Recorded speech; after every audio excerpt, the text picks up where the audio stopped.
Bonjour et bienvenue à cette émission de Conseil en bref. Mon nom est France Bergeron et j'aurai le plaisir de vous présenter un résumé de la séance ordinaire du Conseil municipal de Mont-Saint-Hilaire du 4 novembre dernier. Avant de débuter les points à l'ordre du jour, M. le maire Guertin annonce qu'il souhaite aborder quelques sujets. Bienvenue à la séance du 4 novembre 2024. C'est notre 52e séance du Conseil avec les extraordinaires et autres. Et comme le veut l'habitude, je vais commencer cette séance avec quelques annonces. Premièrement, demain débute la Semaine nationale des vétérans qui se déroule du 11 novembre jusqu'au 11 novembre, le jour du souvenir. Donc, on porte tous ce soir le coquelicot pour rendre hommage aux Canadiens et Canadiennes morts au combat. Rendons également hommage aux personnes qui ont servi et continuent de servir pour établir la paix et la sécurité dans le monde. Donc, on tenait vraiment à le souligner. Oui, l'Halloween, c'était la semaine dernière et on pense déjà à Noël. Donc, le temps des fêtes approche, on se prépare. J'ai le plaisir de vous annoncer qu'on a lancé un concours de dessin pour les élèves des écoles primaires de la région, donc le concours Noël à Mont-Saint-Hilaire, qui se déroule jusqu'au 15 novembre prochain.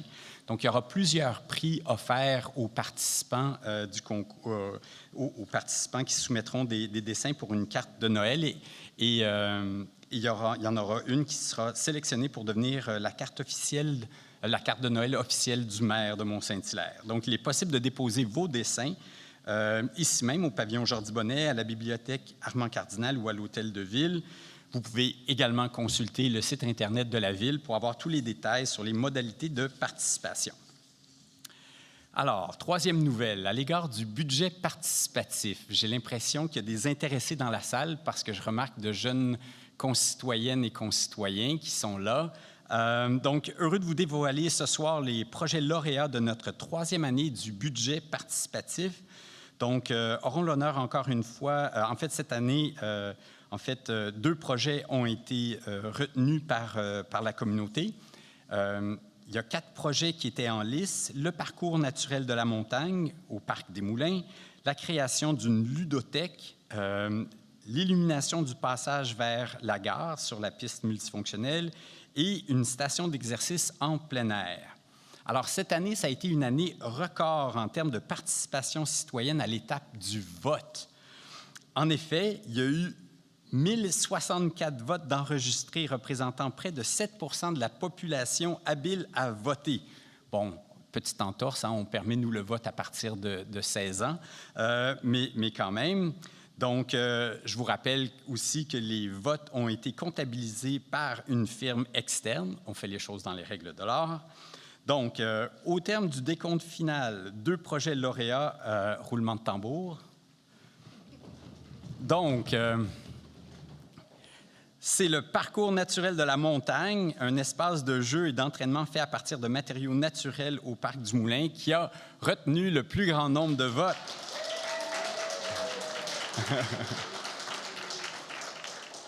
Alors, vous me voyez très heureux aussi, mais je vous dois de vous rappeler qu'on a une régie interne qui, habituellement, évite les applaudissements ou les cris comme ça, mais je comprends l'enthousiasme, donc on peut s'en réjouir. Le deuxième projet, en fait, c'est l'illumination du passage vers la gare. Donc, il va y avoir l'ajout de luminaires d'ailes dans le passage piéton vers la gare, près des rues Gilbert-Dionne, de l'Atlantique, du Grand-Tronc et du chemin de la Raffinerie. Donc, encore là, un autre... En fait, merci à l'intérêt sans cesse grandissant vers le budget participatif. On a bien hâte de mettre ces 2 projets en branle au courant de l'année 2025. Donc, ça va nous prendre un certain temps. C'est des projets qui sont souvent faits en régie interne, puis c'est très valorisant pour nos artisans de la ville. Un petit rappel que depuis 2022, c'est 6 projets gagnants. 3 ont été réalisés et 1 est en cours de réalisation, puis les 2 autres, comme je vous disais, seront réalisés en 2025. Le projet en cours de réalisation, c'est la place Alivert-Montet, située tout près d'ici, au Parc des Mers, près de la bibliothèque. Donc, ça va être aussi un parcours lumineux et un lieu aménagé pour une halte chaleur avec des chaises Adirondack. Donc, on va vous y inviter prochainement cet hiver. Il me reste encore quelques annonces. Cette fois-ci, à l'égard de la Maison autochtone. Certains d'entre vous connaissez cette organisation muséale qui occupe l'un de nos bâtiments municipaux. Depuis quelques mois, nous avons des échanges avec l'organisation pour corriger certaines situations qu'on juge problématiques. Comme l'ensemble des organismes du territoire, il est nécessaire que l'organisation respecte la politique de soutien financier et de reddition de comptes qui vise à assurer une saine gestion du denier public. Donc, on rencontre quelques obstacles en ce moment, mais on espère toujours parvenir à un dénouement favorable pour tous. Malheureusement, si ça ne venait qu'à pas être le cas, nous pourrions être contraints d'envisager des changements significatifs dans la relation qu'on entretient avec l'organisme. Cette situation, toutefois, ne touche en rien la relation qu'on a notamment avec la nation abénaquise. Puis, on reste fermement engagé dans nos démarches pour favoriser le rapprochement avec les peuples autochtones et mettre de l'avant de belles initiatives en faveur de la représentativité des Abénaquis sur notre territoire. Cinquième nouvelle, bien, je vous invite à venir parler de mobilité durable avec nous lors d'un panel de discussion qui aura lieu avec notre opérateur de transport collectif EXO. Donc, les sujets traités bien, seront la popularité grandissante du transport à la demande, et un nouveau mode de transport intelligent qu'on peut utiliser à l'aide de nos téléphones. Donc, on pourra également aborder l'avenir du train de banlieue, un incontournable pour desservir cette partie-ci du territoire d'EXO. Donc, l'objectif de la rencontre, c'est de discuter de l'évolution du transport collectif dans notre couronne sud et de démystifier les informations sur les différents services. Possible de suivre, en fait, il sera possible de suivre le panel en direct sur Facebook, le Facebook d'EXO, mais seulement les questions posées en salle seront répondues. L'activité se déroule ici même, au pavillon Jordi-Bonnet, ce jeudi 7 novembre de 18h à 20h. Il y aura également des kiosques thématiques et des professionnels d'EXO pour répondre à vos questions, donc je vous invite à venir y participer en grand nombre. Dernière nouvelle avant qu'on commence officiellement la séance. Donc, le manoir continue de susciter l'attention, puis c'est une belle période d'effervescence à l'égard du manoir. Donc, il y a eu une occupation importante des lieux dans les dernières semaines, notamment pour divers tournages. Pour ceux qui suivent un petit peu les séries télévisées, la deuxième saison de l'émission des Traites est en diffusion actuellement dans sa version anglaise et qui a été tournée au manoir cet été. Sans oublier toutes les autres utilisations municipales qu'on a fait du manoir entre-temps, formation, réunion et entretien. J'ai le bonheur ce soir de vous annoncer que le marché de Noël s'y tiendra à nouveau cette année, le 7 et 8 décembre prochain, dans une version améliorée, avec plus de sites d'exposition dans les diverses salles du manoir et une possible réédition des visites guidées sous la supervision de notre partenaire Patrimoine Hilaire-Montet. Lors de la dernière séance, il y a eu différentes préoccupations financières qui ont été soulevées. Je tiens juste à vous dire que la Ville maintient le cap par rapport à la saine gestion du manoir. Pour vous donner une idée, au 30 septembre, le coût annuel net du manoir, en fait, les frais associés au manoir, pour la Ville ne représentaient que 85 000 $. Donc, il faut comprendre qu'on a des revenus appréciables qui viennent notamment des tournages. C'est moins de 5 $ par Hilaire-Montet. Même en incluant les frais non récurrents, le coût net est en dessous de 15 $ par citoyen. Donc, l'année en cours est une année très profitable. Les revenus du manoir sont appréciables et on couvre plus de 80 % des dépenses associées au manoir.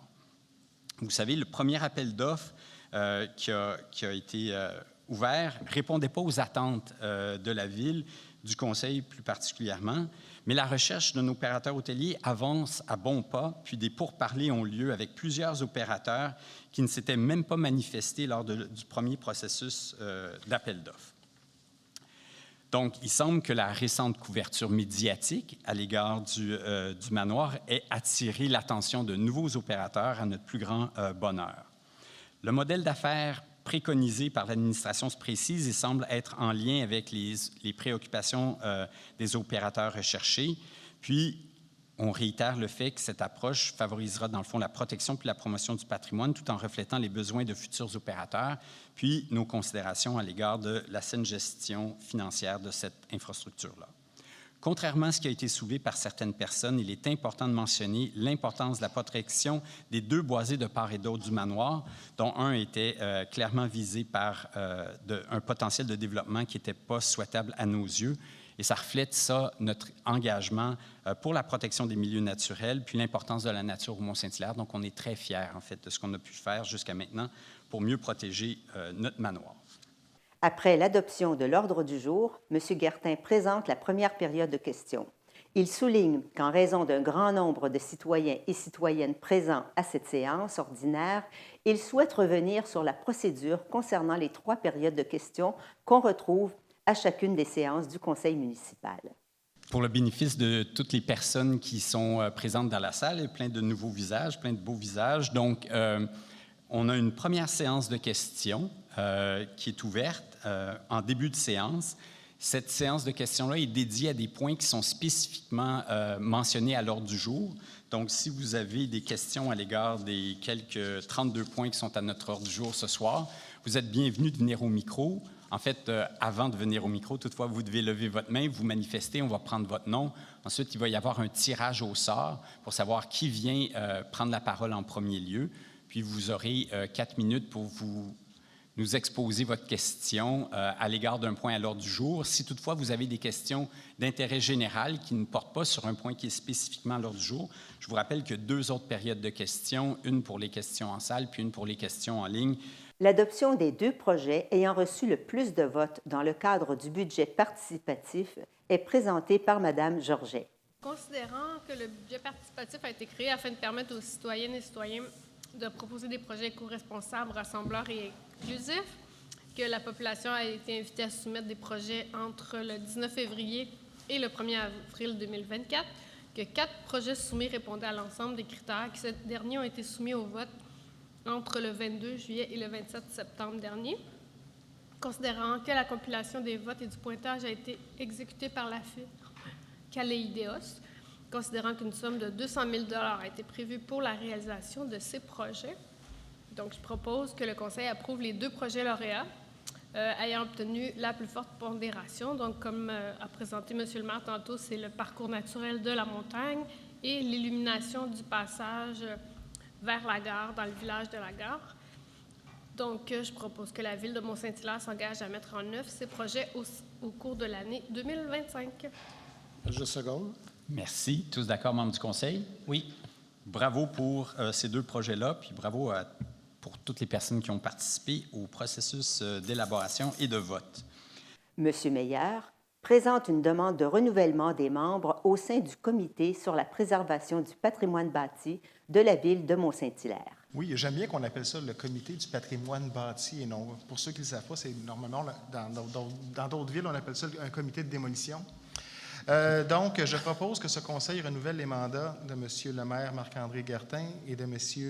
les conseillers, moi-même, Gaston Meyer et Claude Rainville, à titre de membres du comité sur la préservation du patrimoine bâti de la Ville de Mont-Saint-Hilaire, ainsi que le mandat de M. le conseiller David Morin, à titre de membre substitut au sein du dit comité, et ce pour la période allant du 6 novembre 2024 au 5 novembre 2025. M. Rainville présente les prévisions budgétaires concernant la Régie intermunicipale de police du Richelieu-Saint-Laurent pour l'année 2025. Je propose que ce Conseil approuve les prévisions budgétaires pour l'année 2025 de la Régie intermunicipale de police Richelieu-Saint-Laurent, telle qu'adoptée par son Conseil d'administration le 23 octobre 2024, que la participation financière de la Ville de Mont-Saint-Hilaire pour l'exercice financier 2025 soit au montant de 4 929 956 et que la trésorière soit autorisée à verser la dite participation lorsque requise.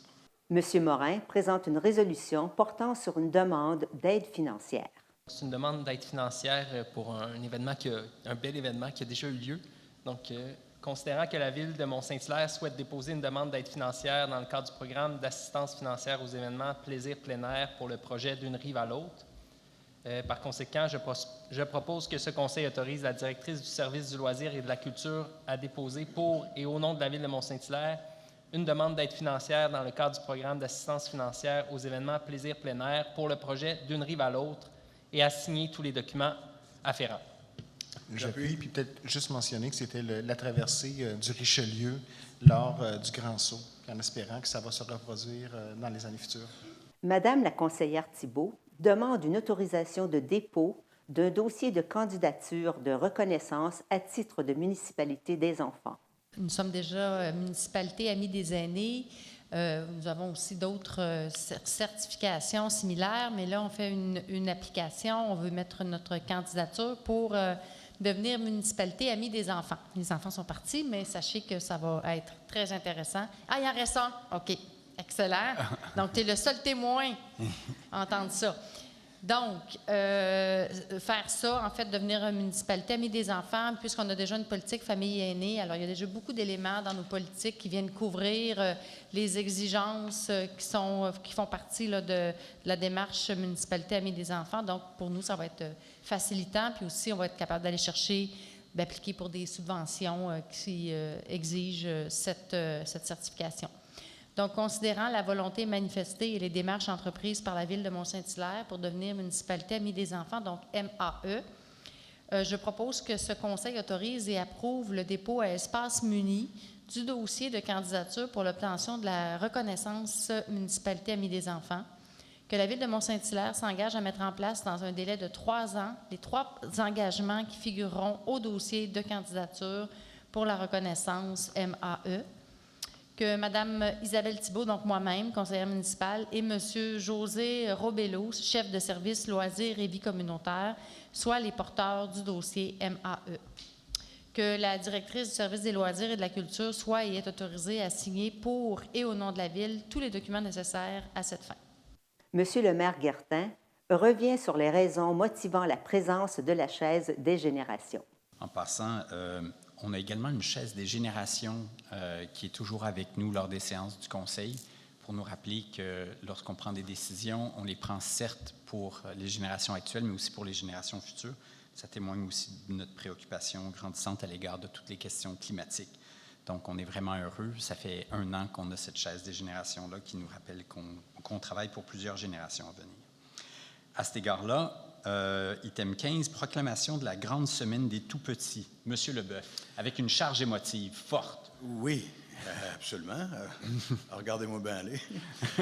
Alors, considérant que la 9e édition de la grande semaine des tout-petits se tiendra du 18 au 24 novembre 2024, considérant que cette semaine se tient sous le thème « Ensemble pour l'égalité des chances dans tous les milieux, pour que chaque tout-petit s'épanouisse pleinement », alors, considérant que les instances municipales sont les plus proches des familles et ont donc un impact tangible sur leur qualité et leur bien-être, en prenant des décisions qui ont des retombées directes sur les enfants de tout âge, considérant que les municipalités comme gouvernement de proximité ont pour mandat de soutenir les organismes du milieu venant en aide aux jeunes familles, considérant que les villes ont le pouvoir d'agir en élaborant des programmes et des politiques destinés à cette clientèle pour offrir des services adaptés. Alors, je propose que la Ville de Mont-Saint-Hilaire proclame, la semaine du 18 au 24 novembre 2024, la grande semaine des tout-petits, que ce Conseil autorise la Ville de Mont-Saint-Hilaire à procéder à la levée du drapeau de la grande semaine des tout-petits le lundi 18 novembre 2024. M. Guertin demande au conseiller Marcel Leboeuf de présenter un point concernant le bail de location pour la Maison des jeunes aux 4 fenêtres. Considérant que la Maison des jeunes des 4 fenêtres, Inc. a pour mission de contribuer au bien-être des adolescents de 12 à 17 ans en leur offrant un lieu de rencontre et de services d'aide et de soutien, considérant que ladite Maison des jeunes a besoin de ressources financières pour continuer à offrir ses services et atteindre ses objectifs, considérant que le bail de location intervenu en 2008 entre la Ville de Mont-Saint-Hilaire et la Maison des jeunes des 4 fenêtres, Inc., pour l'utilisation d'un local situé dans l'immeuble ci au 100 rue Michel est désuet et qu'il a lieu de le réviser, considérant que la signature d'un protocole d'entente d'aide financière entre la Ville de Mont-Saint-Hilaire et la Maison des jeunes permettra de clarifier les attentes, les responsabilités et les conditions pour les 2 parties et renforcera la collaboration et l'engagement mutuel entre elles. Alors, considérant que l'organisme est soumis au programme de soutien et de reddition de comptes aux organismes de la Ville de Mont-Saint-Hilaire, je propose que ce Conseil approuve le bail de location et le protocole d'entente, contribution financière à intervenir entre la Ville de Mont-Saint-Hilaire et la Maison des jeunes des 4 fenêtres, Inc. J'appuie. Merci. Il y a encore une petite particularité. Ah, oui. Bougez pas personne. que le bail de location soit d'une durée de 3 ans, soit du 5 novembre 2024 au 31 décembre 2027, renouvelable pour une période supplémentaire de 2 ans, que le protocole d'entente soit d'une durée de 3 ans, soit du 1er janvier 2025 au 31 décembre 2027, renouvelable pour une période de 2 ans. Voilà, c'est tout, M. le maire. Lors de la première période de questions, un citoyen a demandé des précisions à M. Guertin au sujet des parties non constructibles du parc de la gare. Aucune partie du parc vont faire l'objet de construction, mais pourrait faire l'objet d'aménagement de mobilier urbain ou de mobilier de parc. Et cette servitude-là, en fait, concerne toutes les parties du parc qui sont à l'état naturel, mais ne vise pas les prairies gazonnées dans lesquelles il y a des activités parfois de glisse. M. Meyer présente une proposition d'une servitude de conservation et de non-construction d'une partie du parc de la gare. Considérant que la Ville de Mont-Saint-Hilaire a le désir de protéger définitivement et à perpétuité une partie des lots 5 955 854, 855, 856, 463 et 640 au cadastre du Québec situés dans le parc de la gare, donc c'est les parcs de chaque côté du boulevard de la gare, considérant que le caractère de conservation des milieux naturels se trouvant sur ces parties de l'eau et la capacité de support de cet écosystème devront être respectés. Donc, je propose que ce Conseil autorise la signature d'un acte de servitude réelle et perpétuelle de conservation et de non-construction pour une partie des lots 5 955 854, 855, 856, 5 368 463 et 5 316 640 au cadastre du Québec, situés dans le parc de la gare et appartenant à la Ville de Mont-Saint-Hilaire en faveur du Centre de conservation de la nature Mont-Saint-Hilaire, Connexion Nature. Que ce Conseil autorise l'inscription de ces mêmes parties de l'eau comme autre mesure de conservation efficace à MCE auprès du ministère de l'Environnement, de la lutte au changement climatique, de la faune et des parcs, afin qu'elles soient reconnues et inscrites au registre des aires protégées et des autres mesures de conservation efficaces. Que Connexion Nature soit et est autorisée à soumettre au ministère de l'Environnement, de la lutte au changement climatique, de la faune et des parcs, sous l'acronyme de MELCC FP, on dirait un test de vision, pour et au nom de la Ville, les différents documents relatifs à la reconnaissance des dits lots en tant qu'AMCE et de maintenir la communication avec le MELCC FP pour toute question relative aux dits dossiers. M. Guertin demande à M. Morin de lire un appui à une demande d'autorisation du ministère des Transports et de la Mobilité durable à la Commission de protection du territoire agricole du Québec. Donc, c'est vraiment pour un problème d'instabilité d'une infrastructure routière. Considérant le problème d'instabilité de l'infrastructure routière du chemin des Patriotes Nord causé par un talus trop abrupt nécessite des interventions de stabilisation. Considérant que le ministère des Transports et de la Mobilité durable souhaite se porter acquéreur d'une partie des lots 2 348 972 et 2 348 974 au cadastre du Québec, donc situé entre les propriétés sises au 1769 et 1777 chemin des Patriotes Nord, afin que les travaux nécessaires soient localisés dans l'emprise du chemin des Patriotes Nord. Considérant qu'une autorisation de la Commission de protection du territoire agricole du Québec est requise afin de procéder à l'aliénation, au lotissement ainsi qu'à l'utilisation à des fins autres que l'agriculture de ces lots.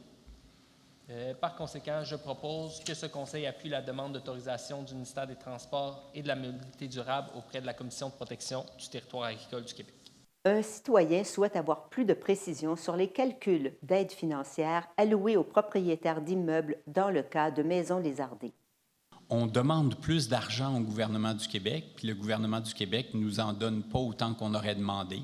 Donc, on essaie de composer avec.